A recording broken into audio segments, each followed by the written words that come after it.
Hello, good morning if you're watching us from Vancouver, or good afternoon if you're watching us from elsewhere in the world, like the UK. This is Crossy's Corner, supported by Ludum, the training management and performance analysis tool for sports coaches and training groups. You can start a free 30-day trial today by visiting ludum.com.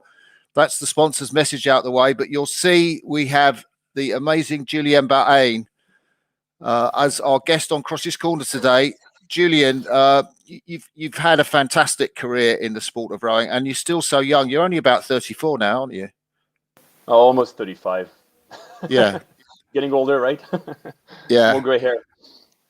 I think when you look at someone like Olaf Tufte, who's like 45 and still going strong, I mean, what goes through your mind when you look at someone like that? Are you sort of happy that you've stopped now, or do you still think maybe I could? Well, Martin, it's always a tough question, right? Because when I decided to retire from competitive rowing, I would say it's always some kind of a dichotomy between your body. For me, it was my body was like, okay, I think I can't do it at that level anymore. Like, I had a back surgery. I had I was dealing with injuries on a regular basis, and my body was telling me that it was time to retire. But of course, my brain, my mind, my mindset was still, I can still compete, I can still do it, and that's that edge hasn't really left me. And that's what you deal with when you retire, is that concept between the mind and the body, right? And I still, part of me still thinks I could do it, but now I've moved on. I work and I have a family, and life goes on. Yeah, you have a family. Let's just tell us whereabouts you are in the world, and about your family, because it's a very kind of rowing orientated family, isn't it? Yeah, there's rowing is definitely part of our daily life. We live in Vancouver, like on Vancouver Island or near Vancouver Island, because we purchased a little like a place on a small island that is only accessible by motorboat or rowing boat. So if I have to go to work, I have to take a small motorboat to go across. So living the full West Coast lifestyle for sure. And Katie Steenman, my wife, is the head coach of the local rowing club, Victoria Rowing Club, which is basically the same. It's at Elk Lake, where the national team trains as well. So, rowing is around us, and we live on the ocean, so we have a bunch of coastal rowing boats. And I still, go and enjoy the outdoor on my rowing shell. So it's definitely, rowing is still part of my life. But it's this, what we, after 2016, after Rio, and because I discovered Canada late in my career, I would say, through rowing, we decided to stay here because we found a place that allowed us to enjoy the outdoor, coastal row, be on the water, be on the ocean, things we like, right? So rowing is definitely a big part of our life still. Yeah. Now, you mentioned coastal rowing there, Julien. One of the things about you, which I did find, there's lots of interesting things about you, but you've not only represented France in the early days, and we'll talk about that, but also switched to Canada. But in the World Coastal Championships, you seemingly represented the Netherlands as well. Yeah. Well, as you know, the Coastal Rowing Championships are still a club-based championship. So I don't have a Dutch citizenship, but I ended up somehow representing on the World Rowing stage the Netherlands at some point, because I was rowing with my brother-in-law and represented the Netherlands here at the World Championships, so Coastal Championships. So. Wow. That's why. So what is your take on coastal rowing in the Olympic Games for rowing? Do you think it's a good idea? Do you think it's necessary? What type of coastal rowing would you like to see in the Olympic Games? That's a very broad question, and I think I don't know if an hour is going to suffice here, but it's I think there's two sides to that question. I guess there's the first side is like, is it necessary? And the answer is, and it's going to be maybe a weird answer, but it's yes and no. I think it is. It is yes, because I think the Olympics need or are going this way in terms of easy, accessible, universal, fun to watch, and I think coastal rowing brings this aspect to the sport, especially if we're doing a sprint format or that type of format. The no answer to me is can we also help the flat water rowing to be more attractive, more interesting to people, to also provide that excitement around the athletes, provide that excitement around what we do, what the sport is, what the distance is. Can we change our format as well? A little bit, like, okay, is the 2K the answer? And as being a British and having Henley, like we raced the Olympics back in 19 whatever on the Henley course, right? Dual side by side on 2,200 meters, right? Is it not impossible to do it differently? I think that's the question that I'd like to ask. So I think, do we want to add the coastal rowing? I think it's great to add it, because I think it's going to bring a new influx in the sport, influx of athletes, nations, maybe easy access for certain countries. So yes, it is great to have it at the program, but I think deeply inside me, I don't want it to be at the expense of the traditional, if we can call it this way, traditional rowing.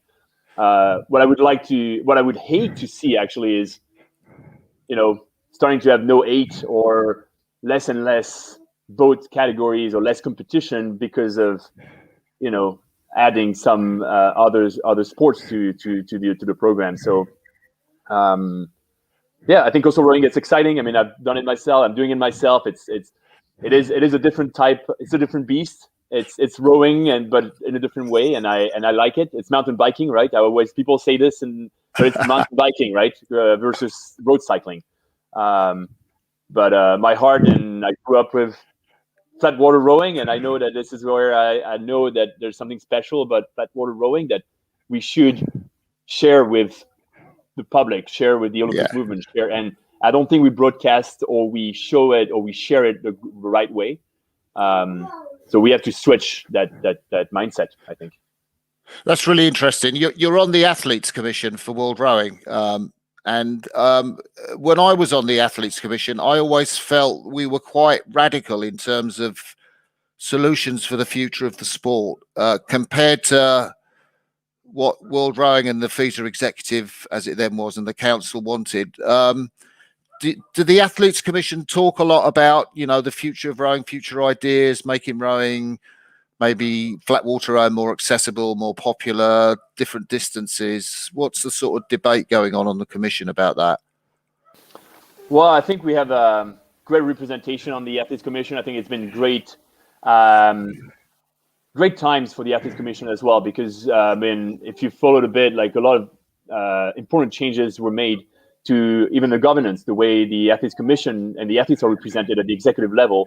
We now have the chair of the Athletes Commission, currently Frida Svensson, who actually sits at the executive level, has a voting power, and can influence decisions. So we are really involved in the decision-making process, and I would like to here officially thank World Rowing for being such athlete-centered and really trying to work with and for us, right? So that's well, here my little spiel here, but it is great to see that changes. The world is changing. I mean, we can see even with COVID-19 now, everyone has to switch, look at the world differently, see what we can do differently. We see it with the indoor and the way now we can get virtual events. We can't just be, I believe that we can't just be radical in this world and just say this is the way, because I think if we do this, we can quickly understand that if we're not open to other solutions, we're just going to simply disappear. That's my personal belief, right? We can't just keep saying this is the way we do it and it's going to work. I think we have to understand that the world is changing, the Olympic movement is changing, and do we want to be part of that change? But I don't want to lose also what the DNA of rowing is, and where we come from, our history, our background. I don't think this is where we need to be strong and maybe radical, if you want to use that word, but making sure that we keep that DNA in the sport. Like, we have history, let's use that history, share that history. And so, yeah, a lot is happening on the Athletes Commission. It's great to see, and really looking forward to seeing what happens after COVID, for sure.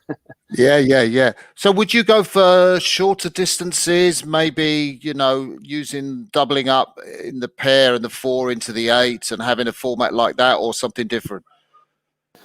Yeah, I think we need to have probably the opportunity for athletes to get more medals. I think right now what we can see in other sports, what makes the big stars in other sports is the fact that they can get multiple medals at one games, right? This is what puts them in the spotlights. Rowing is not the case. It's not the case. We need multiple Olympics to start having multiple medals, or it's pretty tough to double up. Not impossible, but in today's age, and we've got rowing so far into that tiny little difference on the finish line that it's hard to just double up. So I think looking at the program is one option, but it also always has to be balanced with, and I understand this on the executive level and the Olympic level, is balanced with, if we do this, does it reduces the number of athletes? If we reduce the number of athletes, we probably hinder or impact the ability for world rowing to be a sport with 500 athletes, to be providing that level of support through the Olympic Solidarity Fund. And, there are a lot of things behind that we don't necessarily see. So do I want the Olympic Games to be a great opportunity for our athletes to perform and have more medals? Yes, I do believe that's where it should go, so that we can have the Usain Bolts and the likes, of rowing. That with Stephen Redgrave, right? It took 5 Olympics to get 5 gold medals. Yeah.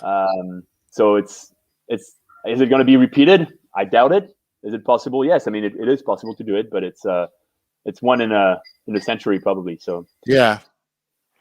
Phil Lubicic, who's watching, hi Phil, has asked, do you think the World Championship should be used to test some of these radical ideas? I think it's an opportunity for sure for world rowing to test those distances, right, or different program. But again, it's like doing this at this level will impact necessarily the next step. You know what I mean? If world rowing starts doing this, it's also showing that it is possible, and then giving the opportunity maybe for already showing. I mean, if it's possible, if we really want to do it, then I think we should do it. But by doing it, we'll also have an impact on the Olympic program. This, the Olympic, the IOC would probably look at this and say, "Oh, you see, you can do it. Let's." Yeah. So, I see where the executives at World Rowing, have to balance those ideas and making sure that rowing as a whole, for all the countries around the world, that we have all those athletes represented, that we have the funds to fund all those programs that World Rowing helps create or support. It's also through Olympic solidarity funds and money that is created by the number of athletes we have, by the representation we have, by the number of broadcasts. You could broadcast in there. If we have less events or different, we may have less broadcasting time, and that impacts our revenue.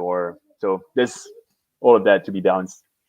I'd not thought of those ideas before. That's really interesting. You mentioned Stephen Redgrave there, and one of the things that I wanted to ask you was Stephen's coach for 3 Olympics, Jurgen Grobler, has now gone to work for the French, and I wanted your views on that. How long do you think?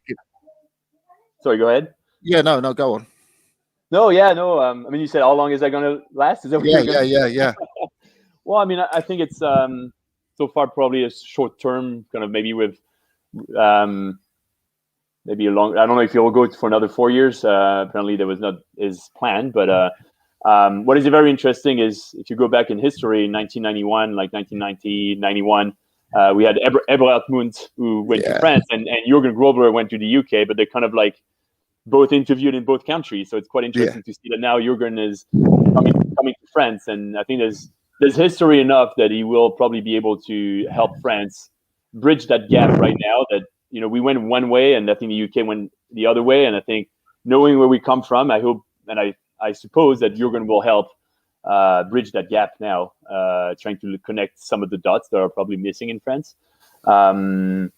Now, as a consultant, is it actually where you want to, accountability and having the full responsibility of a national team is great to be a consultant, but how much power do you have? They will still need a head coach who actually has the power to make proper decisions and lead the pack, right? So I always struggle personally with the concept of the Messiah coming in a new land and trying to save the world, right?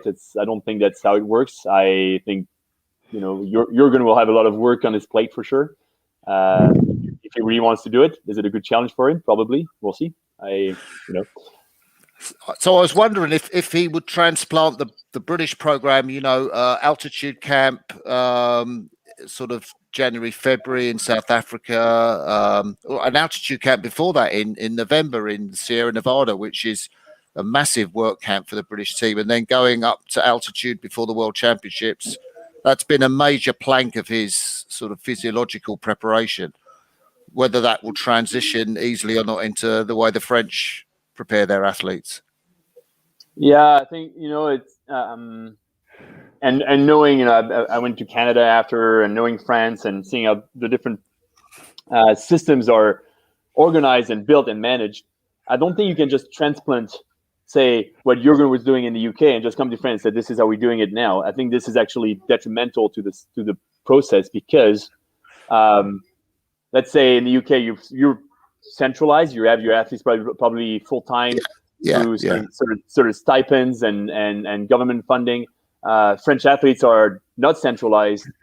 They meet on every month or every second month. They go and do certain things. There's the whole process around selections through clubs, it is a totally different system or sports system and funded system as well. So you have people that work, French athletes work or study or do other things next to rowing, and you're in your hometown or in your training center, and that's where you train. That's where you work. So I just don't think that going and saying, well, you're going to go now to South Africa for 2 months, and then it may work for some athletes, but you won't get the full system work that way. And I find it can be very detrimental in the long term. It may work for the short term, but I think as a national federation, maybe I hope Jurgen will look at it this way. It's like, what do you want as a legacy? How do you actually change the system as a whole to make it work that way, right? And it's sometimes hard to change government ways of funding the sport or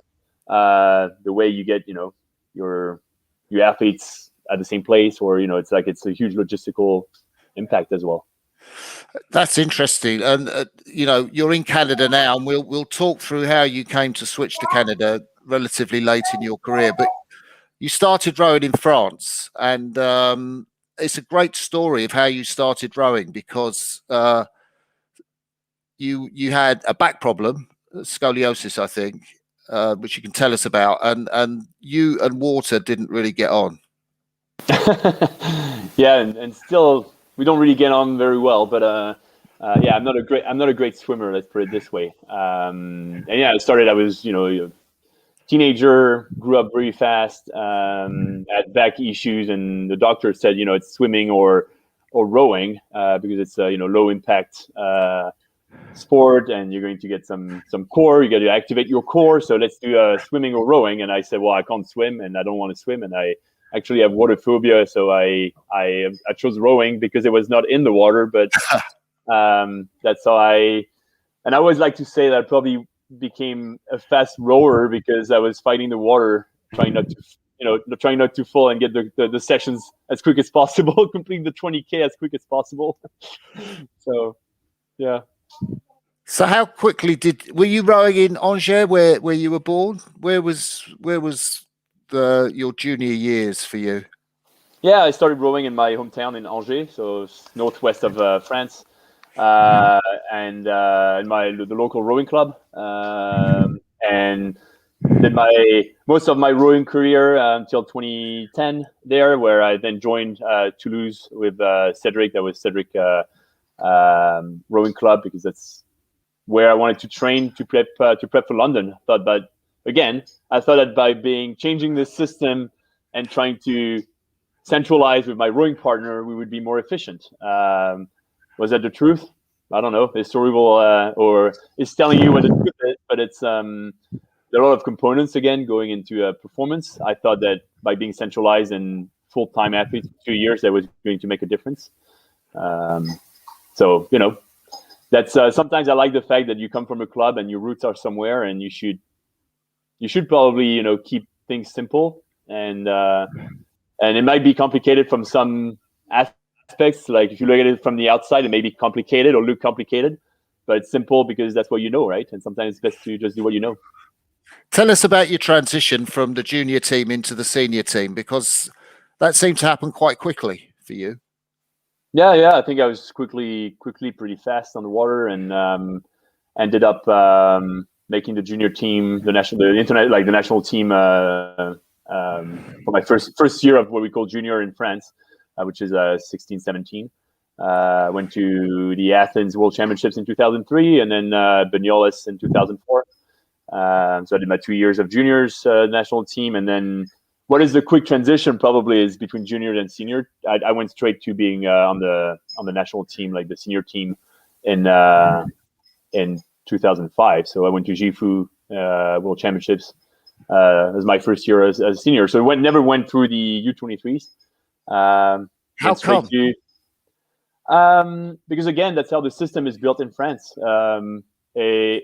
It goes through a selection process where if you are then on the national team, depending on your ranking, then I was ranked high enough. I was top 7 in my first year as a senior, and or U23. I was the first U23, and with Cedric actually. Cedric was still under 23 as well. So both of us could have raced a double probably at the U23 World Championships, but we didn't because we went on the different track, which is you meet with the training camps on a regular basis with the national team, and you can't do both because otherwise it conflicts. You're then all the time otherwise on training camp, and you can't do your university or work. So there's kind of different streams in France in terms of selection and how you make the team.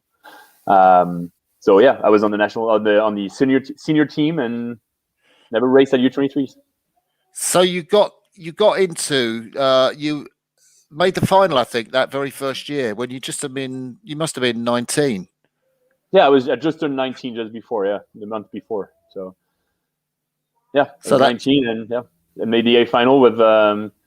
We had Adrian Hardy in the boat, who was Olympic champion in 2004, and then Jen David and Cedric, and that was I would say the start of the first time that France was actually trying to put this quad again on the water and trying to perform at that level. There were quads before, but like here, really putting the effort in building a strong quad, which I think we succeeded to do over the next the next 4 years. So. And who was your coach then? Who was working with you, and what kind of sort of things did they work on? We had multiple coaches at that time. Like the first year, it was Jean-Raymond Pelletier, who was the coach from the double, and then in 2006, we actually the double went back on the water with Maquet and Hardy, and then we worked with Olivier Ponce, that was the first coach in 2006. Didn't do too well. I mean, we knew we were fast on the water as a squad, like between the double and us. Like we knew we had the same speed, and the double was world champion, and we were in the B final. So we knew we were not doing something right, even though we were on the water faster than those guys on an individual basis. So that was kind of like the interesting part, is like, how can we not be world champion when they are? And then that's when Christine came on board, and I think Christine Gosset really brought a different way within the French system to do things as a quad, and really looked at it as a team concept rather than an individual fight to get to the selection and then try to make the boat. It was more like, well, it doesn't really matter if you succeed at the selection process. We're really interested in making that quad go fast. So, she started with like 6 athletes and said, we're going to work as we're going to rotate, we're going to change things, we're going to look at what the others are doing, and really had a quad focus selection process rather than an individual selection that brings you into the boat, right? Yeah. Yeah. So, how big a change was that when Christine Gosser came in for you? Well, the first reaction, and maybe, in today's world, it's kind of maybe weird to say this, but in 2006, it was kind of like, oh God, we're getting a woman as a coach. And I'm going to say this very bluntly, and it's going to shock maybe a couple people here, but at that time, how sport can be pretty, harsh sometimes, for sure. And I remember thinking this, saying, oh, like, well, what is Christine like? We're not. It's weird that we're getting Christine. That was kind of like my first. I'm going to be honest, my first reaction. But she's like such a great coach, and the whole thing, like, she was with us, right? She was not just a coach and us. It was really like, we're in this together, and we're going to work as a team, and we all bought into the concept. And I think that's what got us that far in the quad as a French quad, in a system that doesn't, in the end, really help long boats like this, like longer boats. It's more individual. That's why you get French pairs or French double work that goes fast, but not really quads or 8. Yeah. And she really brought that concept of a team spirit that really helped us perform. So I think that change at the first was kind of like, oh, let's wait and see. But quickly she took over and really led that project like brilliantly, right? So I'm really happy with this. And then we went on with her for another 4 years. So yeah, and you had fantastic success that very first year in the World Championships and the Olympic qualifiers at Munich in the quadruple scull. Yeah. It was did you surprise yourself? I don't think we surprised ourselves, because I think we knew we were able to, like, it's always like this, you can go fast, right? So do I think I surprised ourselves? I'm like, we're not world champion, right? It's always kind of that thing, because you train for it, right? You can do it, then you do it, and you can always think that you can do better, right? That's always, how it is, right? So I think ultimately we knew we could go fast, and it was just a result of all that work that we did, and that mind. Like, it was good to see that changing our mindset and our way of doing of rowing and interacting with each other actually helped perform on the water. So yeah. And so for you, how old would you have been? Your first Olympics was 2008 in the quadruple scull, one of the favourites, certainly for a medal, if not, to win the gold medal. How was that experience for you as a young athlete? Well, it was for sure. We came into the Olympics with I don't know if we had certainty we could do well, because we thought before the final training camp, just like the final camp before the games, we beat the Polish crew that was undefeated on the water, and the Italian did as well. And it seemed like it was a season where things were okay. Now it starts to be possible to actually beat them, right? It's kind of like that feeling.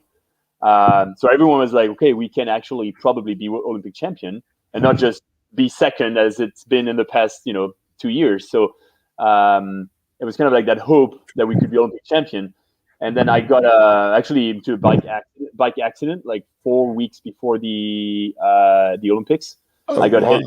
Yeah, I got hit by a car. Basically, like the car just me and one of my the lightweight double skull bow seat got hit by a car one of the morning when we were warming up, and so I damaged my hand. Like, it basically just went on the side and damaged my hand. So I was not rowing with my full hand. So there's kind of like that uncertainty suddenly of like bringing the crew back together through, a challenge like this, where we couldn't train fully, where we had to adapt training. And so the Olympics themselves, I would say, disappointed we didn't win, but I think that bronze medal was probably the best we could do given the circumstances. And overall that Olympic year was not easy. And I felt like relief that we actually got a medal. But then I think, and I know where you're going to go, your question next, it's that feeling of getting bronze with those, in those circumstances, just drove my focus towards London and saying, well, the next one, I'm going to be Olympic champion because I think I should be Olympic champion right now. So that was kind of like the mindset, right? And at 22, it was kind of, I don't know if it's, to like kind of like stamped my way of doing things for the next 4 years, or if it was detrimental to the outcome in the end, but it really drove my focus towards that one race, to go and win that one race, right? So why the double? Why didn't you not keep the quad together? Because that had been successful. What drove you into sort of rowing the double scull with Cedric? I think a bunch of things came into play after the Olympics. Like two of our teammates actually, Pierre-Jean and Jonathan, took a year off, or we're like, okay, we're not going to train as much. We need to complete our studies or start working, or so.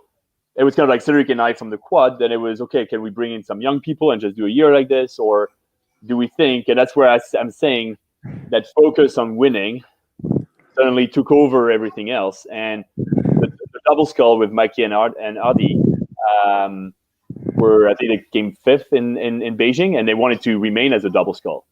And at that stage, we kind of said, okay, well, can we? Are we going to cross path? Can we just do a selection? Are we going to row quad together? Like there were a lot of I'd say politics involved between athletes, and it ended up being a competition between the two doubles, basically. That's how it ended up. And if you look back and have a look at the first World Cup in Banyoles in 2009, you will see three doubles, three French doubles on the water there. And that final was the selection for the double. Wow! So that's where we kind of earned our spot to be in a double with Cedric. And that race, I mean, you can have a look at that race. It's always kind of fun to look at now. Like a few years later, you kind of remember what it was. And was that a good thing to do? I don't know, but that's how it ended up being. Yeah. Just talk about the way your training was structured a little bit, because people watching are quite interested to know, generally the weekly or the monthly structure of a training program, how much long distance you did, how much work in the middle, competitive work, how much weight training you did, how much on ergometers, how much on the water. Are you talking France or Canada? Because they're widely different. Well, talk about the differences between the two. That'd be really interesting. No. So I think in France we have a base program that is basically mostly focused on what we call, I don't know if it's like this in the UK, but it's we call it 6-6 in Canada. We call it B1 in France. It's kind of like that endurance, long distance, low rate type of work. So we have the core of the program. I'd say 90% in France of the program is around that low intensity, low rate volume, and then spiking up somewhere in there with some high rate, especially closer to regattas or events or selections. So mostly boat in France, boat. Most of the time, it's usually a 12 sessions a week kind of program with some weights, but again, it's endurance weights. It's not heavy weights. And then some low rate on the water, and then that's about it. It's 2 days, 2 trainings a day, and then afternoon off, and then 2 days. That's how it works. And not much erg in the program. Erg would be kind of the week or 2 weeks before an erg test. There's a couple erg tests a year, and you just train on the erg for that, or if you can't go on the water. So what was your personal best on the erg? 2K was 550.1. Yeah. So that's, when did you do that? I did it in 2009, actually. Wow. So then didn't go under, and then came to Canada, and so that's where Canada is a totally different approach. Where, and again, it's weird to talk about this because the French system is very, and I think they're still doing this right now. Hasn't changed much in the last 20 years. maybe some changes here and there. Yeah. The Canadian system is really dependent on who the head coach is. So if it's Mike Spracklen, it's going to be different than if it's a different coach from a different country. Right now, it's Dick Tonks who's managing the team. It's like probably totally different than what I was doing 4 years ago. So talking about what is done on the national team in Canada is just dependent on who the head coach is. I think overall, there's a concept around, of course, in any country, you're going to have that strong emphasis on building your engine. That's what we say, right? It's like building the physiology, building the endurance concept so that you can handle then a 7-minute race or a 6-minute race. But I think the focus in Canada is really on that physiological aspect of the training. And so, we can do everything like from biking to erging to other means to develop that engine. And the boat is almost like you're not necessarily going to train that in the boat, whereas like France is going to be more emphasis on rowing the boat. That's what I mean. My personal when I look at French boats and Canadian boats, for example, you can see that French boats are spending a lot of time on the water. Like it's like technically there's a lot you can see that it's like fine technique versus a lot more power and physical effort in, let's say, Canadian boats. I'm making a general assumption here. It's not always the case, of course. You have Canadian boats that were really nice to watch, and French boats that were not that nice to watch. But it's like overall as a nation, that's what you can see, right? So a lot more time, like here in Canada, like it's probably like the British system. It's like 2 to 3 sessions a day, a lot of volume. High volume, like a lot of high intensity, low intensity concept of like that type of spread between the two, and I got fitter for sure. I would have probably went under 550 on the erg, but as I said, I broke my back pretty early on in the process here because I think I couldn't handle actually the sudden change in training program and regimen, and so my back didn't make the cut. So then I couldn't really erg anymore the same volume, so did not really get involved in any 2K type of concept after. Yeah. Just to go back to your double with Cedric, you had a lot of success in the years leading up to the London Olympics. Not quite gold medal success, but you were a very fast crew right in there on the podium. And then in London, you had a nightmare of a regatta, I guess, from your standards in not making the A final. And I know that affected all of you as a crew, Cedric and Christine and yourself quite deeply. Looking back on that now, how do you view that? Oh, I still view it in still a wound for sure. Somewhere, deep inside there's a scar, right? And I don't know if it's a scar or a wound, but it's definitely had an impact. And do I have regrets? Yeah, for sure. I mean, it didn't go as I thought it was going to go. Do I know why it ended up being like this? I have some answers.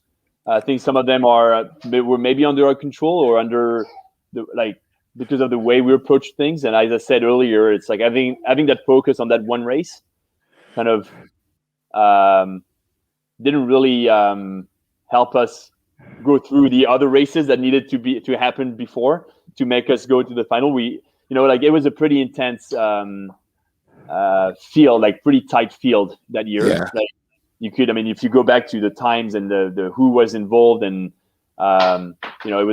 it was not uncommon to have the final within the 6 boats within 4 seconds, right, or 5 seconds, which at that level is like it's quickly you can quickly be 6th at the previous World Cup and win the next World Cup, and it was tight, so we didn't have there was no margin of error.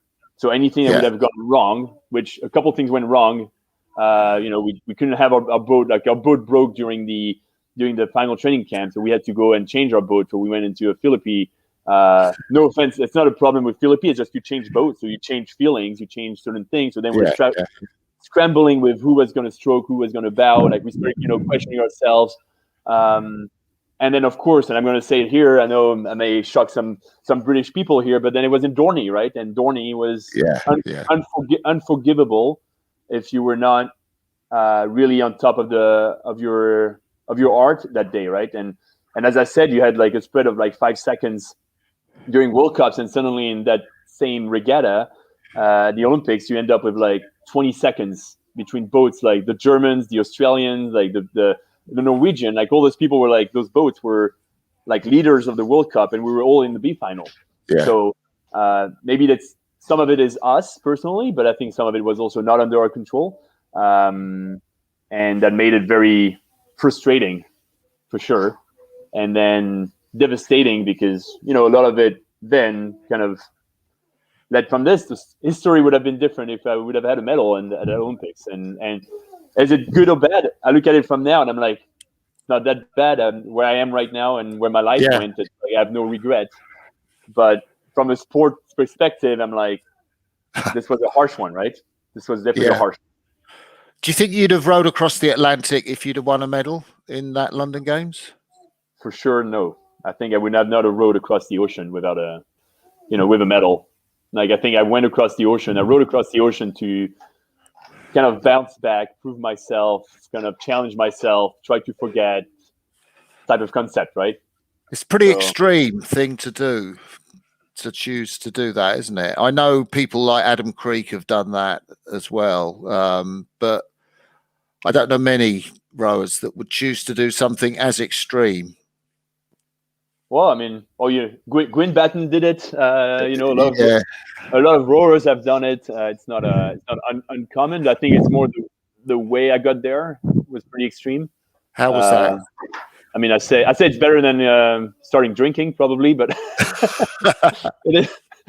I think it was definitely an extreme way of trying to prove myself that I could perform. So it was kind of like my gold medal. I didn't get it in London, so I'm going to try to get it on the water differently, and kind of put myself in.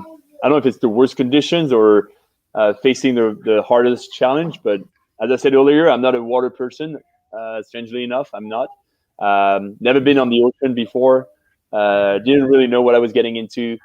I didn't go there with just the boat and started rowing by myself. I went with some type of preparation and with someone who knew what he was doing.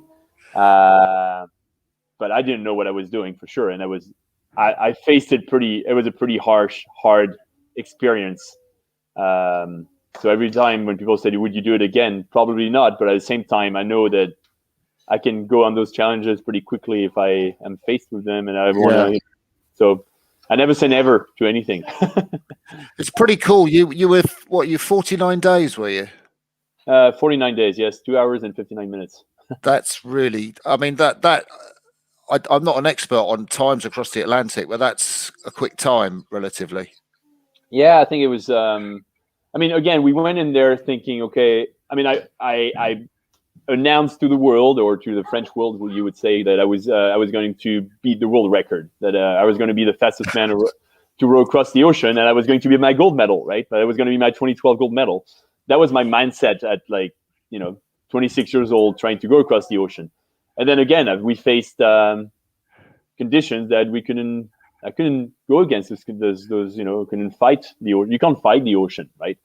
So you end up going slower and not beating the world record, and you're still in the middle of the ocean. You know you're not going to beat the world record, but you still have to complete that. You still have 20 plus days to finish and survive, because it's not even only finish. It's you have to survive out there and fight for your life. So it's a little bit.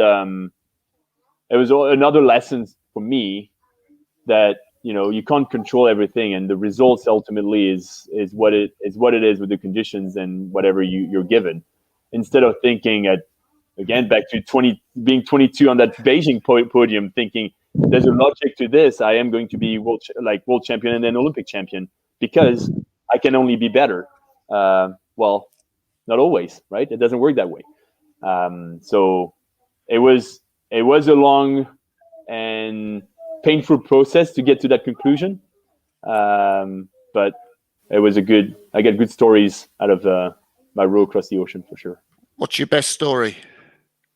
Well, I think I mean, there are a lot of things that happen, and it would take more than 30 minutes to go through that for sure. But I think the best thing out there is probably nature and what you see that you'll probably never see if you're not going in the middle of the ocean, like the stars, the sky, the no light pollution, the moon rises. Like you really have to be on the flat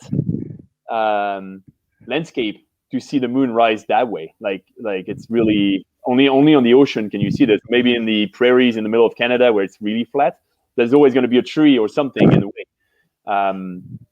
Like on the ocean, it's pretty beautiful, pretty amazing. Wow.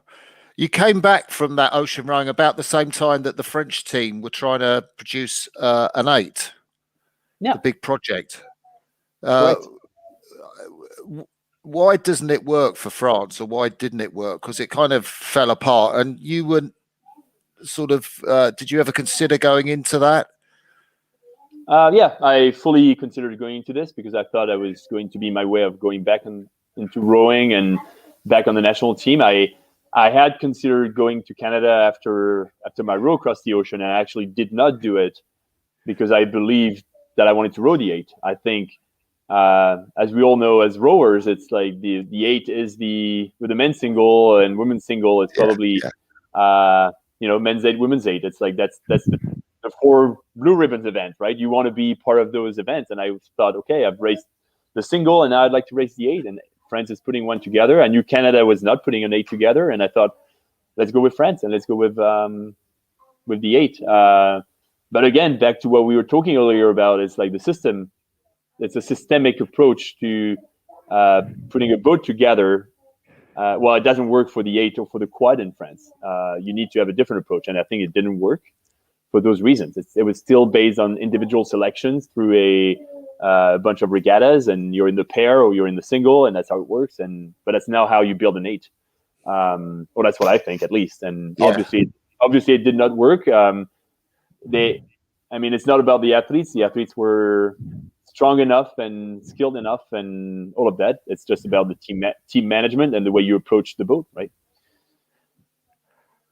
So did you decide to come out of that project and go to Canada? And what lay around that decision? So I went through the whole 2014 season actually training with France, training in the pair. I was with Cedric actually in the pair at that time, trying to make our way into the 8. We performed reasonably, or at least within the cuts of the 8 people that it takes to make an 8. So I don't know, we were on track to do this. And then things didn't go as planned in terms of, again, team environment and how can I say this in a politically correct way? Challenges within the team that at some point just put some people on the side, or it's kind of like you're not gonna make that cut. And I've always believed that you don't necessarily have to be great friends to row, as long as you have a common understanding of the goal and you believe that you can make the boat go fast. And I mean, I can row with anyone if you make me faster, you make the cut, right? I mean, that's how simple to me it was. But then, other things came into play. I was not going to make the 8. And at that stage, I just said, well, you know what? It's not worth my worries and my effort to try to do something like this where I can just simply, book a flight ticket and go on the other side and live something different. So that's what I did. I just packed my bag and went across the ocean, but this time with a plane, right? Yeah. And you went in for the single? Well, I started with the single because, again, that's kind of the deal I had with Rowing Canada that year, because it's a centralized system here. I was not in Victoria training. It was either going to be another blank, kind of empty season for me, or I could raise a single. Didn't cost anything to them because everything was happening in Europe that year. It was, Egbelet and Amsterdam, and I could just put my single on the roof. As long as they were putting the entry for me, it was pretty easy. So I just went around Europe with a single on my roof and went and raced for Canada that season. So it was actually great. It was actually an awesome experience to do this. Was it? Why? Oh, because suddenly I was like I was racing neck bullet, which it was my training, like one of my training base, Yeah. and representing a different country, coming from my club or somewhere in France with my single on the roof, and then representing a different country without really. I felt I was a how do you say this? Like I have the French word coming right now, but like a loose like bolt going around and Yeah. not really belonging to anything, while belonging to still having a Canadian jersey, but not really being in Canada. That was kind of interesting. That's fun.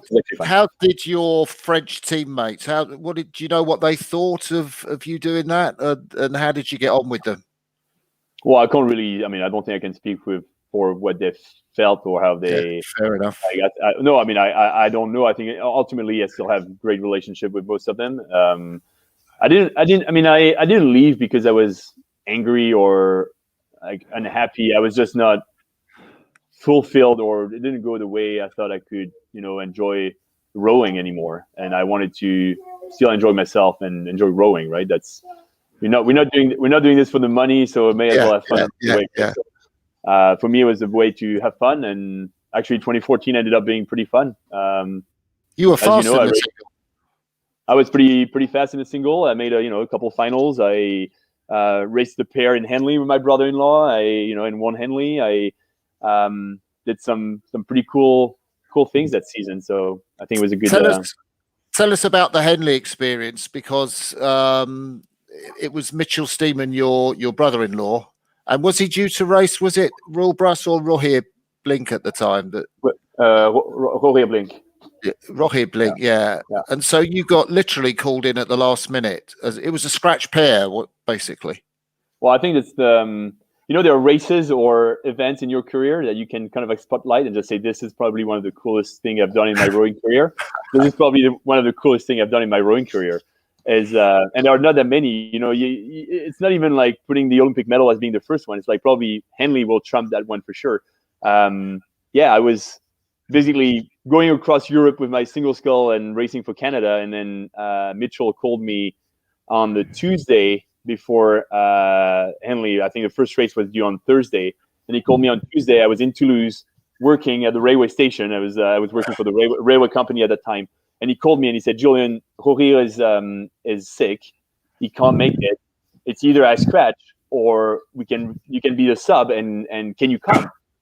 And I'm like, literally walked to my boss office and just said, "Hey, can I take Wednesday, Thursday, Friday off? I'm going to England." And they said, "Sure, I guess you can do it." I flew the very same evening. I just booked a flight, flew across. We went in the pair. I'd raced the pair a bit before, but not with Mitchell. Never rode with him before in the pair.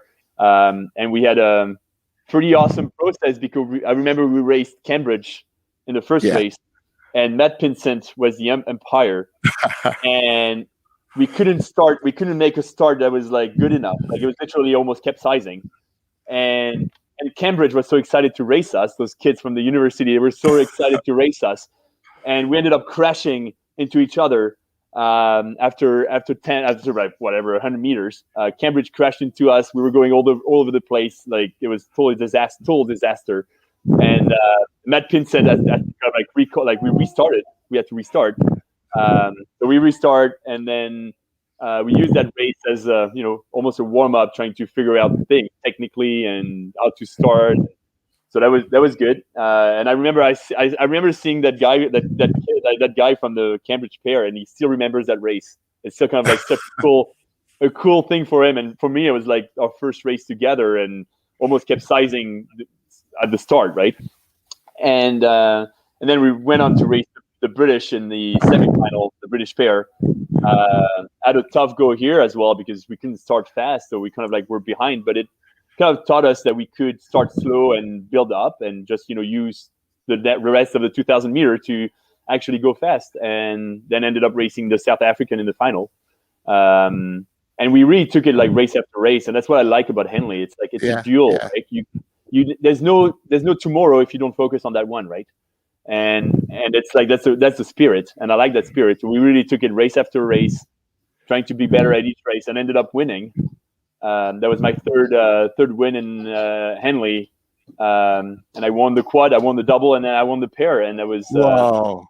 pretty cool. And I mean, the South African, I always say, like, it's pretty good crew, and it was pretty special to win that race with my brother-in-law after, as you said, a scratch pair out of nowhere doing it. So pretty special. That is such a cool story, Julien. Such a cool story. And then you had this issue, this back issue, presumably, brought on maybe by the training, and you lost the feeling in one of your feet. So sounds quite serious. Oh yeah, well, it's more than just a feeling. I actually lost. I was paralyzed. Like my right foot basically dropped. Didn't have any motor control in my right foot. After coughing one night, I was just coughing, and something blew in my back. It was actually my disc just totally exploded in my back, lower back, L4, L5, and just ended up getting surgery because I was basically paralyzed on my right foot, and I was given little chances to go back to even sitting in a boat. So that was in 2015, but being pretty extreme in certain aspects, I just crushed rehab and made sure that I was able to walk and then run and then sit in the boat and then pull harder and then go faster. So it was it was a scary event that, as I said, was also a reason why I retired after Rio. Like I fought hard to get to Rio, and I think I just couldn't. My body just couldn't do it for another. Like at that level with that intensity, I don't think it was possible anymore. So yeah. So you talk about Rio. I mean, I guess you must be quite proud of being in the Rio Olympics. You had to earn your place there, and I was going to ask you what it's like to go to the so-called Regatta of Death, the final Olympic qualification regatta on Lucerne. I know you won that quite well in the end, but tell us something about the psyche behind it, what it's like, and what you felt after qualifying.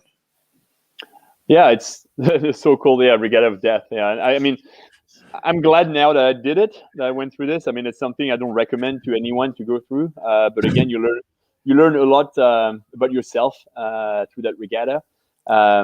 It's not even a mini Olympics. It's not even like the intensity of that of those couple days. It's just unbelievable. Like this again. There's no tomorrow. There's the concept of Henley, right? It's like there's no tomorrow if you don't race that one. And that's that do or die concept. There's nothing to win, but you have to win. It's that weird system, right? And I think looking back at 2016 and what it was, I mean, it was pretty intense, kind of like it's a band of brothers, right? It's kind of something we have. I mean, it's funny. Like I'm just going to take this here, but it's it's like. This is, I don't know if you see it, but it's like, from my desk, there are a few things in my career that I'm like, I can name Henley, I can name the final qualification regatta, a couple of events like this that I'm proud of because the way we approached that to make it happen was unbelievable. And I will say it here, like we were facing the Russian crew that allegedly was convicted of doping after that. We kind of all knew it, but we couldn't say it, and we still had to race them, and it even made it even more complicated. To believe. I mean, and I hate thinking this about my opponents, but it was not the first time. Some of them were coming back after being convicted of cheating, and it's we know they were faster than they should have been, and we were fast, and it's like. You go in that race and you have no other option than to win. Like it's like you have to win if you just want to make it, right?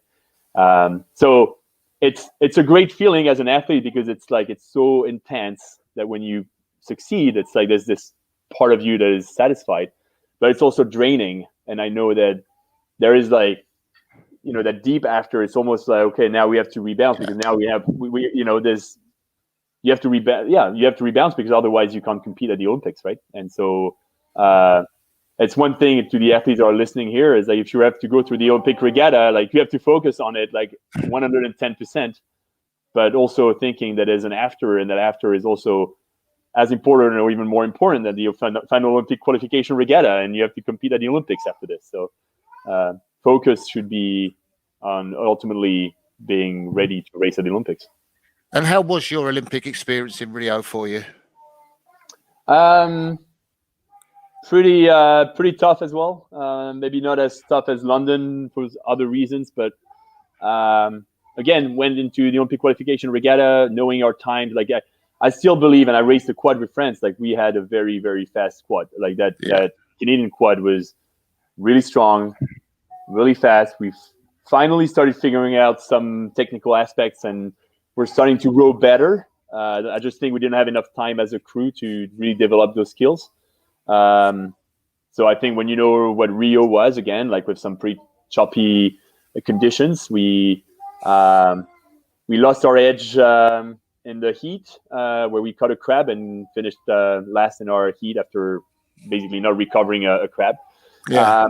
And then it just kind of like set us on the wrong foot for the rest, like mentally and technically, and kind of like we went through the reps and didn't really perform there. So ended up in the B final. I mean, ultimately now when I look back, I was not even supposed to be racing at the Olympics, and I did it. It was a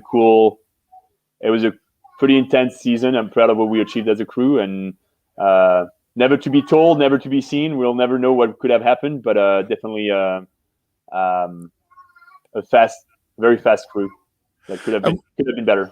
Then we were talking just before you started, because I know you and Mitchell Steedman rode together in the Coastal Double and won the world title in that when the World Championships were in Vancouver, organised in part by you.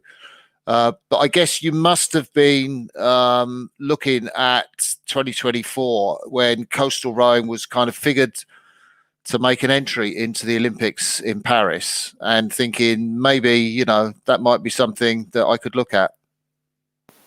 Yeah, I mean, I may have considered it. That's my answer every time. I mean, Paris for sure. 2024. It's my home country. I was born in France. Having the Olympics in France is, I think, racing on like in front of your home crowd on your home turf is always something good. And it was special to race in Aiguebelette. It is. I think it would have been special to race at the Olympics in 2024. As I said, I think I can't do the flat water rowing anymore to that intensity and level. I mean, I would have considered probably coastal rowing because it's new, because I think you can do it differently. I think from a training perspective, I think I could have done a bit more customized training, and so much goes in. Like the cool thing with coastal rowing is that you have to be fit, and I think I can still be fit, but there's so much going into knowing the water, knowing the uncertainty, like training different skills that are not necessarily pure.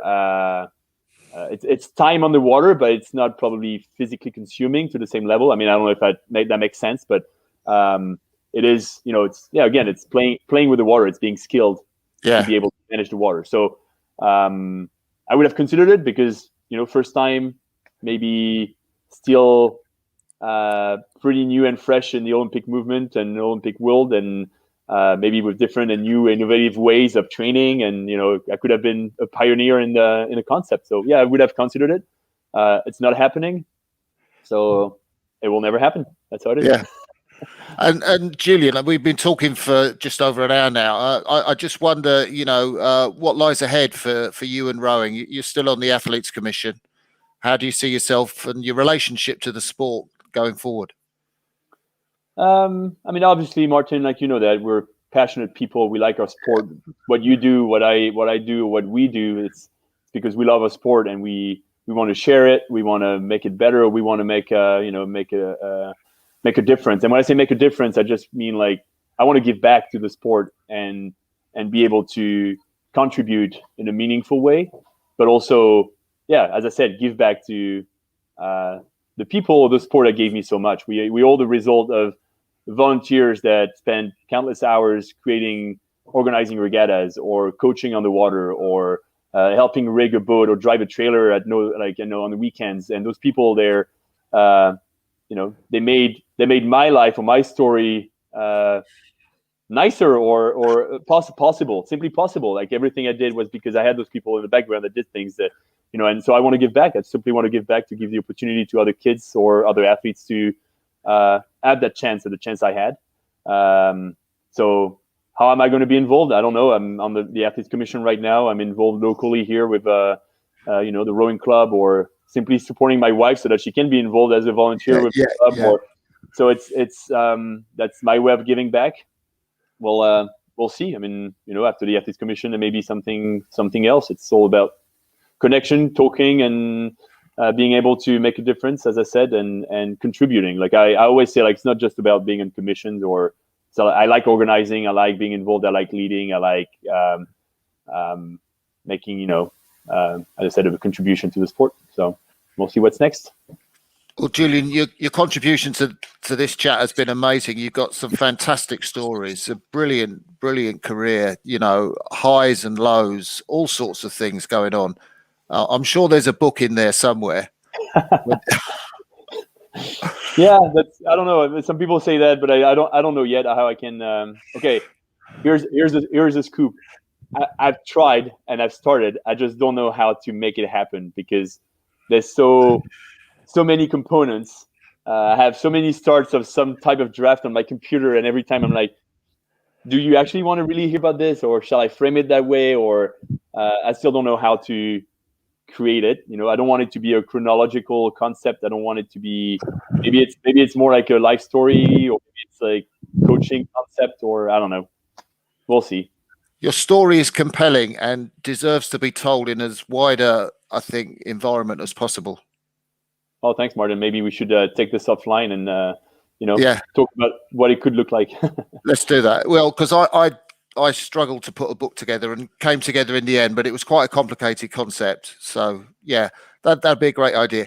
Julien, will you pass on my best to your lovely wife, to Katie, and thank you ever so much for spending this time with us. I know you've got a busy day ahead of you, project managing in the west of Canada.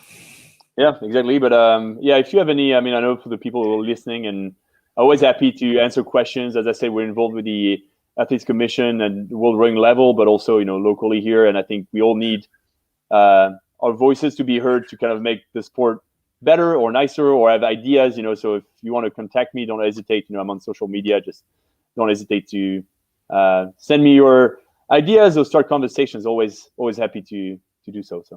So we'll end the live part of this interview now. Thanks for listening, everybody. Thanks for watching. Thanks, everyone.